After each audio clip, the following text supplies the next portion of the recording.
स्वागत है आपका आपके अपने चैनल देसी धमाका में सीरियल उड़ने की आशा में। अब यहाँ पर सचिन और साइली छत पर बैठकर बहुत प्यारी प्यारी बातें कर रहे हैं और यहाँ पर सचिन और साइली एक दूसरे को अपने गले से लगाते हैं। यहाँ पर सचिन की आंखों में साइली के लिए प्यार साफ दिखाई दे रहा है और साइली सचिन का रूप देखकर बहुत ज़्यादा खुश है।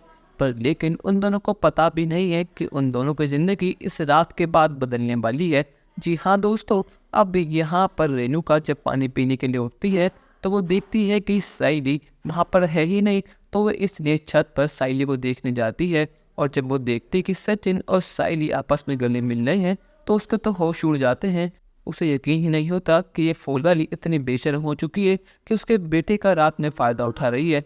उसको सचिन की और अपनी और खासकर इस घर की इज्जत की परवाह ही नहीं है। किसी पड़ोसी ने रात में ये सब देख लिया तो उसके बारे में क्या ही कहेंगे। अब यहाँ पर आकाश भी छत पर आ जाता है। असल में दोस्तों यहाँ पर आकाश को एक अर्जेंट कॉल करना होता है और वो नहीं चाहता कि रात में कोई डिस्टर्ब हो, इसलिए वो छत पर जाता है।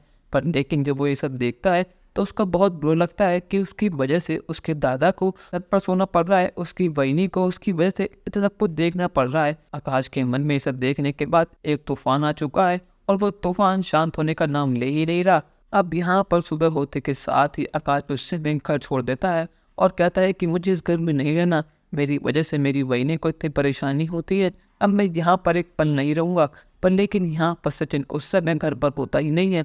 वो तब में सवारी को लेने के लिए पहले ही घर से निकल चुका होता है। और यहाँ पर रेणुका सैनी को बहुत कुछ सुनाती है, उसके मान सम्मान को ठेस पहुँचाती है, उसकी परवरिश पर सवाल उठाती है। पर लेकिन क्या यहाँ पर सचिन और आकाश मिलकर सब चीज़ें ठीक कर पाएंगे या फिर नहीं? अपनी राय हमें कमेंट सेक्शन में ज़रूर बताइएगा और चैनल को अब तक नहीं किया है सब्सक्राइब तो कर लीजिए। धन्यवाद।